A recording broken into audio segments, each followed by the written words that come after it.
Look, Ghana Rugby has tried to be pace setters. We understand what the global game requires, and we refuse to accept the fact that we are a non-rugby playing nation, and that we should follow a certain path.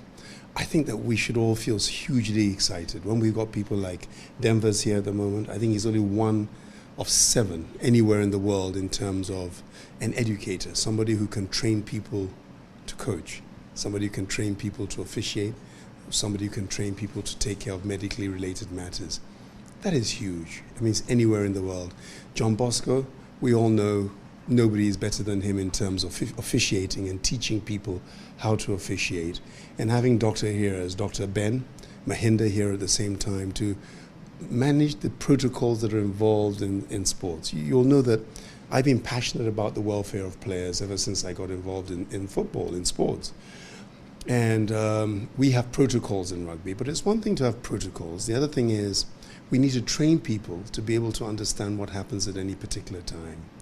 We're taking officiating to another level, we're taking coaching to another level, and most importantly, we're getting people to be able to train people to do such as we expand the game in Ghana. I can't think of many other countries in Africa that have been afforded this level of respect, this level of recognition for what is going on. So I'm immensely proud. Mr. Mensah, what benefits will Ghana Rugby gain from this exercise, training of referees, coaches? What role would it play in terms of the development of the sport in the country? Well, look, we're on a fast growth path. Our business model from day one has been one that says we are going to get from A to B in a space of time that everybody says is impossible. And we've done that. We've moved so far ahead of our time.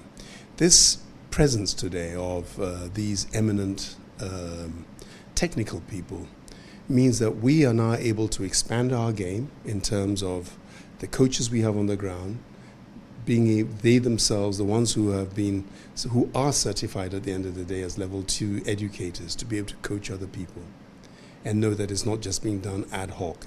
We have to follow what the governing body says. And the fact that Denver's has been able to identify people, train them, coach them for the last week or so is massive for us. The same with officiating. The rules of the game are complex and they're constantly changing.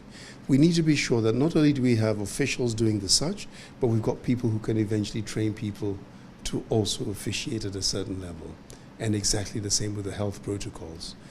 Sometimes it takes a few seconds to make a right decision or a wrong decision, to be able to identify if somebody's injured or is not.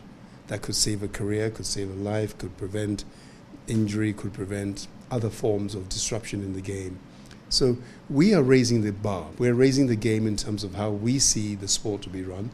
Not a Ghana style, because we have found it frustrating in rugby when people say, oh, this is the way it's done in Ghana. No, there's no such thing.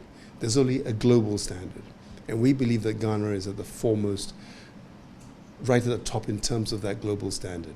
We may not be a rugby playing nation, but we spent the last 4, 5, 6 years laying foundation for the future, making sure that we follow the protocols, we follow the rules, we're ahead of the game. We don't compare ourselves to any other nation. We believe if this is good for the Springboks in South Africa, if this is good for England or New Zealand or Australia or whoever else, guess what? It's also good for Ghana. And today is a momentous day in terms of where we're going.